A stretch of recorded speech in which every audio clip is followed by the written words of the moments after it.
paskutinis pranešimas, kuris iš esmės, galima sakyti, kažkuria prasme yra tęsinys to, ką mes girdėjom dabar, nes irgi tai yra apie labai asmeniškus pasidalinimus apie savižudybę. Tai aš noriu pakviesti žvelk giliau ambasadorės Viktoriją Andreikėnaitę kartu su Julija Staškovskaja. Ir žvelk giliau yra psichikos sveikatos ambasadorių iniciatyva, o psichikos sveikatos ambasadorius tai yra žmogus, kuris dalyjasi savo patirtimi apie psichikos sveikatos sunkumus savo arba artimųjų gyvenime. Šie žmonės siekia keisti kitų požiūrį į psichikos sveikatos sutrikimus, skatinti pozityves nuostatas ir elgesį juos patiriančių žmonių bei jų artimųjų atžvilgių. Viktorija, matau, kad tu pasiruošusi. Pradėkim. Tai sveiki visi. Ačiū labai, Pauliau, už pristatymą. Malonu užbaigti šią prasmingą konferenciją Žvelk giliau iniciatyvą. Pasidalinsiu skaidrėmis.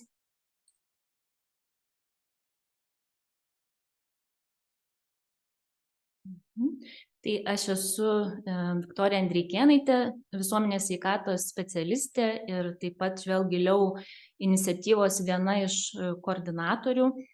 Ir šiandien trumpai bandysiu pristatyti šią iniciatyvą. Ir taip pat šalia yra Julija, kuri yra savo patirties ekspertė ir pasidalins savo istoriją. Tai truputį konteksto. Pernai metais buvo atliktas stigmatizuojančių nuostatų psichikos sveikatos srityje tyrimas. Ir čia yra keletas ištraukų iš šio tyrimo. Tai 65% Lietuvos gyventojų pasižymėjo turintis tinkamas žinias apie psichikos sveikatą, teisingai atpažino psichikos sveikatos sutrikimus, žinojo, kur kreiptis pagalbos bei deklaravo pozityves nuostatas. Trečdalis gyventojų nežinojo arba neturėjo aiškiai išreikštos nuomonės apie tai, ar žmonės turintys psichikos sveikatos sutrikimų patirties gali atsigauti, dirbti ir žinių, kokios yra pagalbos galimybės. Taip pat 1 iš 10 asmenų bent kartą gyvenime buvo diagnozuotas psichikos sveikatos sutrikimas. O 1 iš 5 asmenų teigia, kad bent kartą gyvenime jų artimiesiems buvo nustatytas psichikos sveikatos sutrikimas. Ir 5% šalies gyventojų nors kartą gyvenime yra kreipęsi pagalbos į psichikos sveikatos specialistus. Tai toks yra kontekstas šito Žvelk giliau iniciatyvos ir judėjimo, kurį mes taip dabar vadinam. Ir šiek tiek tos istorijos, kaip tie ambasadoriai atsirado Lietuvoje. Tai aišku, ambasadorių turbūt ir buvo ir yra Lietuvoje ir be iniciatyvų, tačiau nuo balandžio mėnesio pradėjom šią iniciatyvą. Šiemet yra toks kaip pilotinis bandomasis tyrimas projektas ir kad šis projektas atsirastų Lietuvoje, mes esam dėkingi Sveikatos apsaugos ministerijai ir dabartinė vicemerė Simona Bieliūnė daug prisidėjo prie šio projekto atsiradimo Lietuvoje. Taip pat Higienos institutas, kuris ir šiuo metu kuruoja ir koordinuoja šį projektą. Tai yra tam tikra platforma, kurioje žmonės gali saugiai dalintis savo arba savo artimųjų psichikos sveikatos sunkumais arba sutrikimais. Ir šiuo metu Lietuvoje yra paruošta 14 koordinatorių, kurie koordinuoja ambasadorius. Tai aš esu viena iš koordinatorių ir atstovauju savižudybių prevencijos mokytojų asociaciją, kuri veda Assist ir Safe Talk mokymus Lietuvoje. Ir per šios metus man pavyko pakalbinti, pritraukti 11 ambasadorių, kurie tiesiai ir atvirai dalinasi savo patirtimi. Pati iniciatyva atkeliavo iš Jungtinės karalystės, kur projektas vadinasi Time to Change. Ir Sue Baker yra viena iš tokių pradininkių šios iniciatyvos. Ji kartu su profesorium Graham Thornycroft yra straipsnio bendraautorė, kuriame teigiama, kad vienoks ar kitoks toks tiesus ir atviras pasidalinimas psichikos sveikatos patirtimi mažina psichikos sveikatos stigmą visuomenėje. Tai pati asmeniškai matau didžiulę naudą šio projekto ir, kaip minėjau, šie metai yra tokie bandomieji, bet su visais ambasadoriais ir koordinatoriais turėjom apie 100 renginių šiais metais ir atsiliepimai yra geri.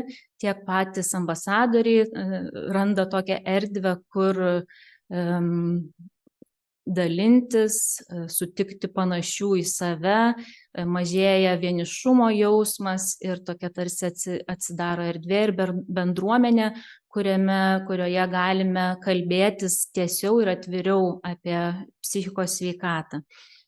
Ir esu labai dėkinga Julijai, kad šiandien prisijungė prie mūsų ir kartais tikiu, Julija, kad gali būti labai jautru dalintis savo asmeninę patirtimi, bet tikiu, kad tai yra tikrai naudinga tiems, kurie klausosi šiuo metu ir taip pat visai visuomeniai, nes kartais turbūt mes galim mokytis ir kalbėti apie psichikos sveikatą metų metais, bet kiekviena ta istorija vis atneša kažkokį tai naują kampą, praturtina ir mes gaunam labai tokių prasmingų įžvalgų. Tai pakviesiu tada Juliją dabar prisijungti ir taip pat noriu dar parodyti mūsų kontaktus, tai jeigu norėtumėt užduoti kokį klausimą susijusiu su Žvelk giliau iniciatyva, tai galite man parašyti ir taip pat matote ir Julijos elektroninį paštą, jeigu norėtumėt susisiekti po šios konferencijos ir taip pat paliksime dar apie 10 minučių klausimams, tai labai linkiu ir prašau užduoti klausimus, nes visada diskusija yra įdomiau. Ačiū Viktorija už pristatymą, dėkui organizatoriams, kad pakvietė.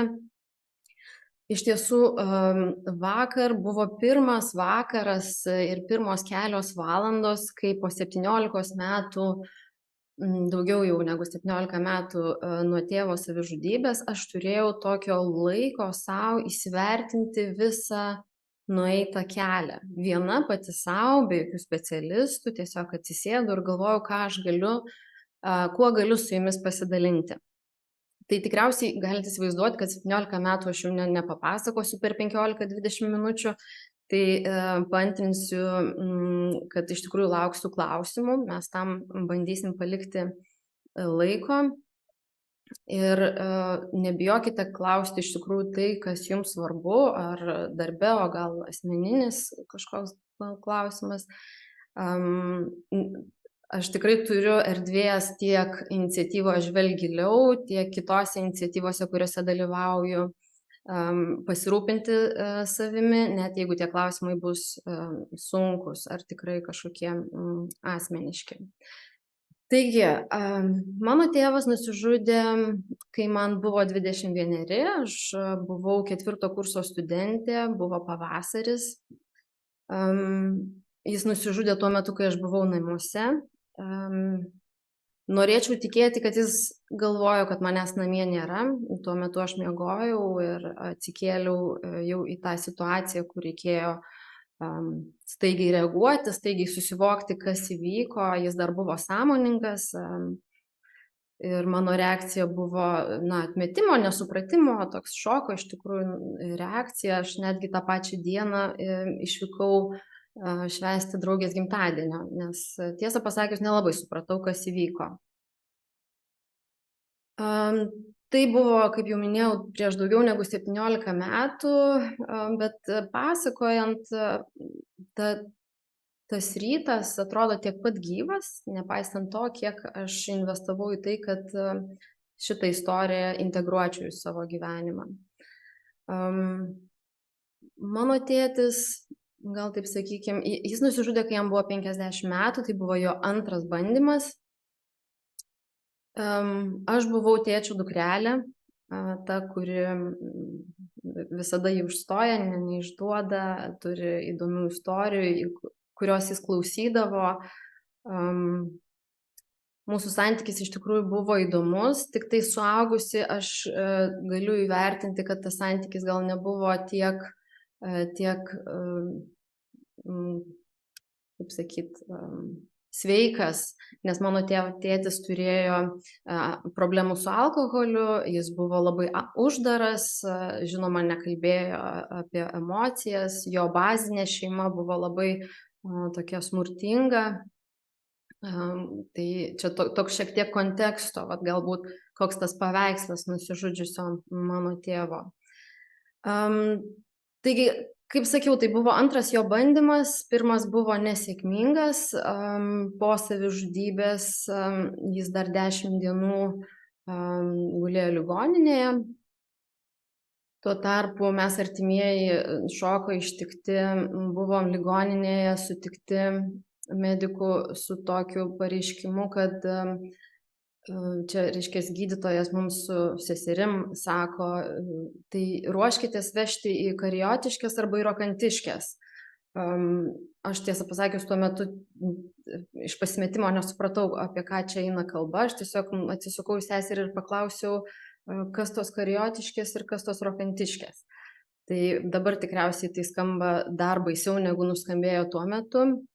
Taigi 10 dienų mes gyvenom tokiam siaube, kuris vėliau man atsikartodavo sapnuose, mano tose vadinamuose flashbackuose. Tėvo savižudybė ir visa ta istorija nuo ryto, kai aš nubudau, buvo ta didžioji mano gyvenimo trauma, kuri vėliau, reiškia, kaip sakyt, ir kišo koją viena vertus man gyvenime, kita vertus buvo postūmis daryti pokyčius. Po savižudybės aš negaliu to jausmo arba tos patirties pavadinti skausmu. Štai vakar aš atėjau prie išvados, kad visą tai, ką aš išgyvenau, aš negaliu pavadinti to skausmu. Tame yra daug daugiau visko. Sumišimas, tai tikriausiai pirma, kas nutiko man. Man sudužo visas pagrindas po kojom. Nesvarbu, kokio šeimoje aš begyvenčiau iki savižudybės, aš vis tiek turėjau tam tikrų planų. Aš buvau jaunas žmogus, 21, ir aš turėjau kažkokią viziją, kaip aš darysiu. Ten, tarkim, ar aš namuose vartosiu alkoholį, o gal aš būtinai nevartosiu, nes mano tėtis turėjo problemų su alkoholiu. Aš turėjau visą sistemą, kokį vyrą aš rinksiuosi, ar aš būsiu panašiai mama. Na, aš buvau susikūrusi daug schemų, kurios dėl tėvo savižudybės sudužo.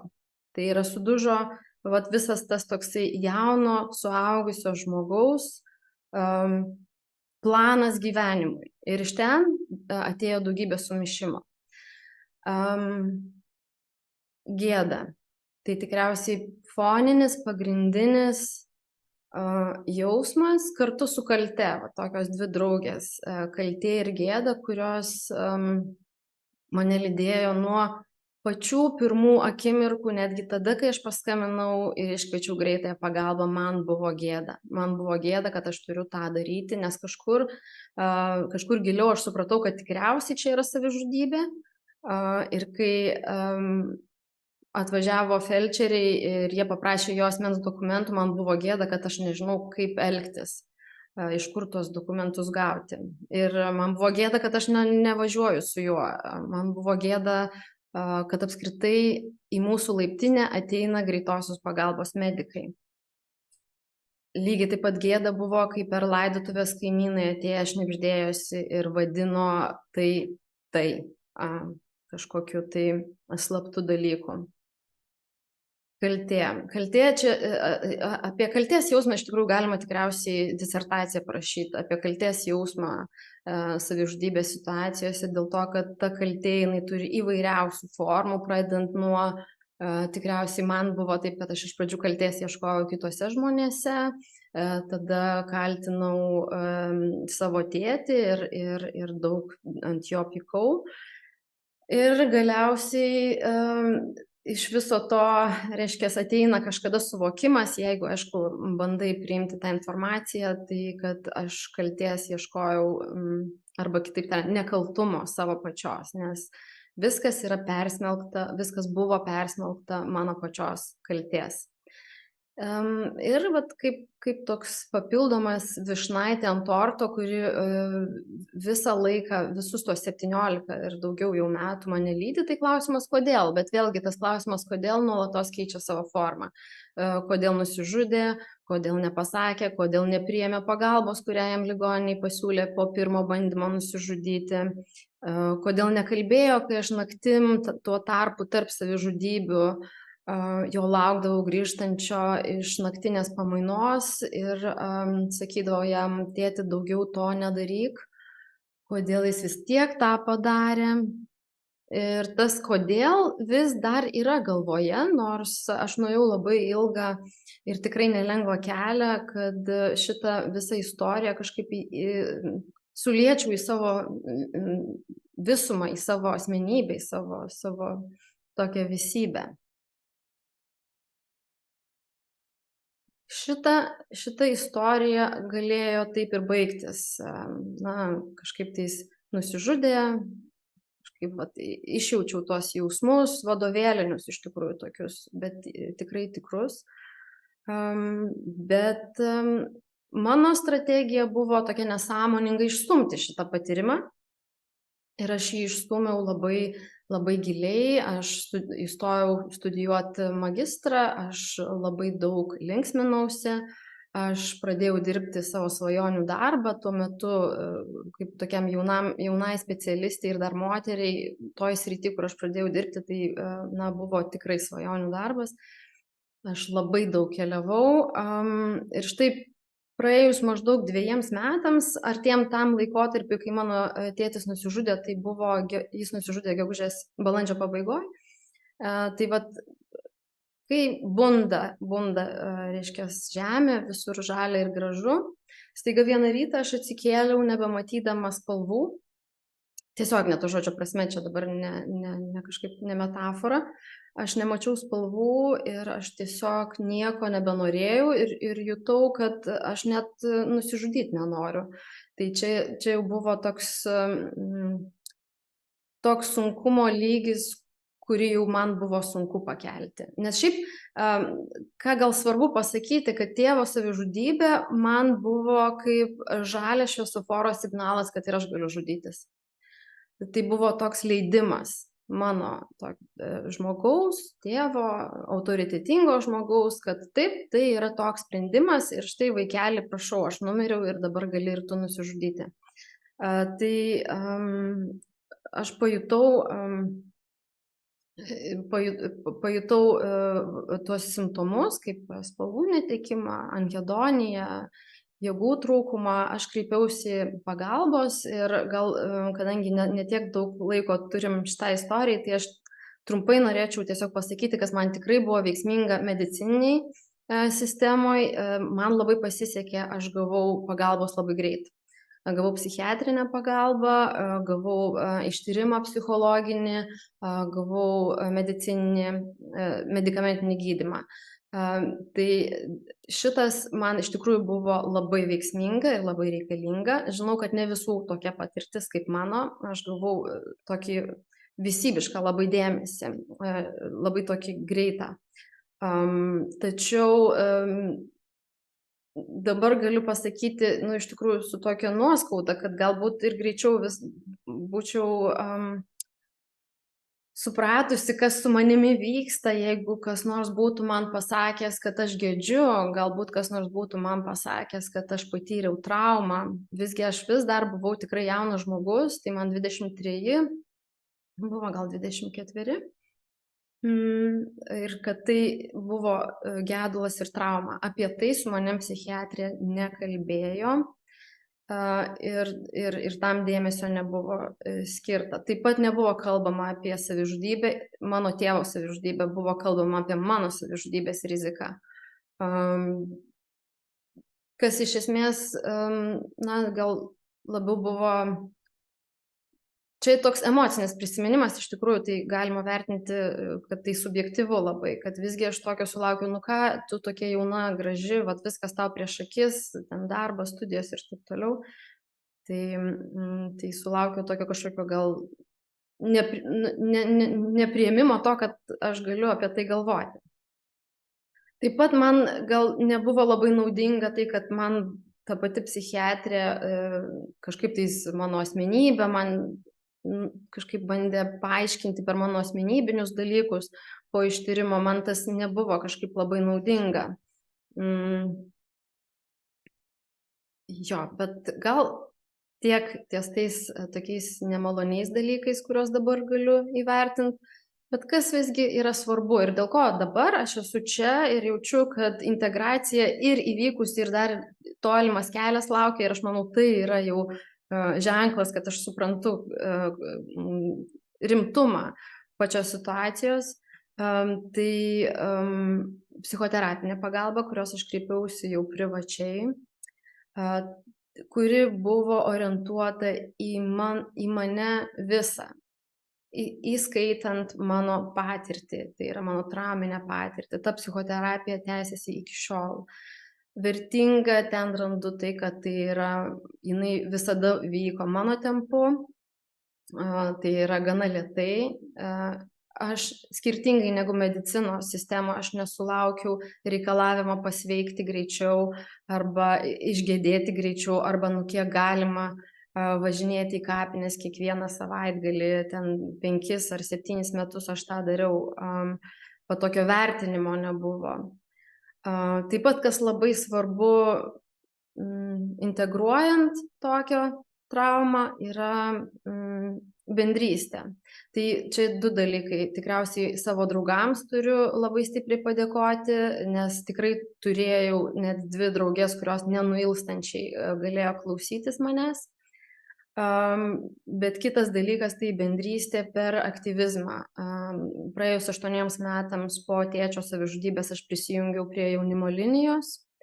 Ir štai visai neseniai prie Žvelk giliau iniciatyvos, kur aš randu žmonių, kurie nebijo kalbėtis apie savižudybę. Ir kai prieš mus buvusiam pranešime kalbėtoja pasako apie tą leidimą išnekėti ir nebijojimą priimti to skausmo, kurį patiria žmogus, ar norintis nusižudyti, ar tas, kuris išgyveno artimą savižudybę. Ten iš tikrųjų yra labai baisus dalykai, bet jie man yra dar baisesni ir man su jais gyventi yra ypatingai sunku.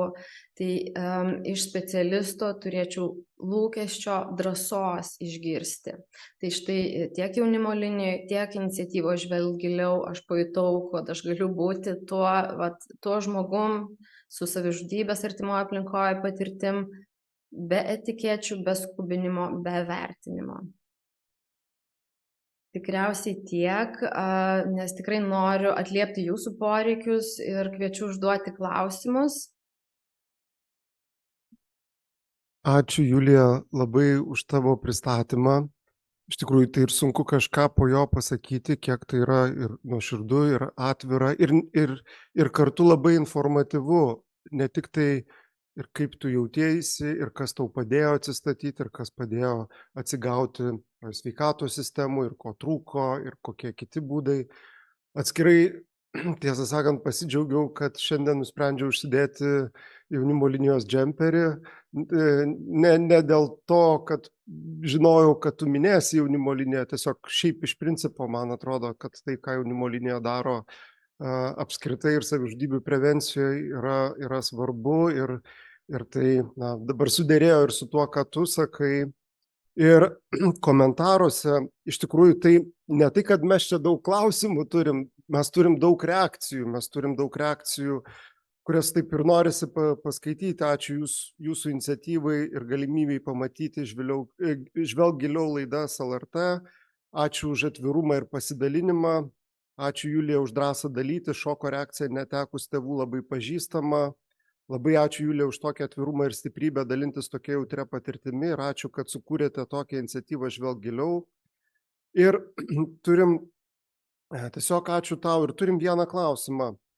Ačiū, Julija. Ar manytum, kad tavo pasidalinimas savo išgyvenimais su paaugliais, kurie bando žudytis, žalojasi, būtų labai naudingas? Ar būtų galima gauti tavo kontaktus? Ačiū. Tai pradėsiu nuo paprastesnio. Tai taip, mano kontaktais jau pasidalino Viktorija, tai galima drąsiai man rašyti.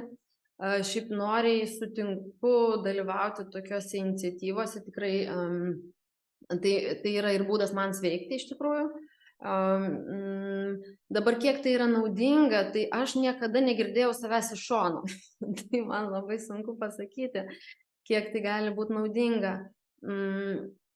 Aš manau, tikros istorijos visą laiką yra naudingos ir mano pačios istorija man bent jau kartais teikia stiprybės, kai man būna sunku, nes tikrai buvo ir pakilimų, ir nusileidimų, ir kai aš matau, kad aš išgyvenau,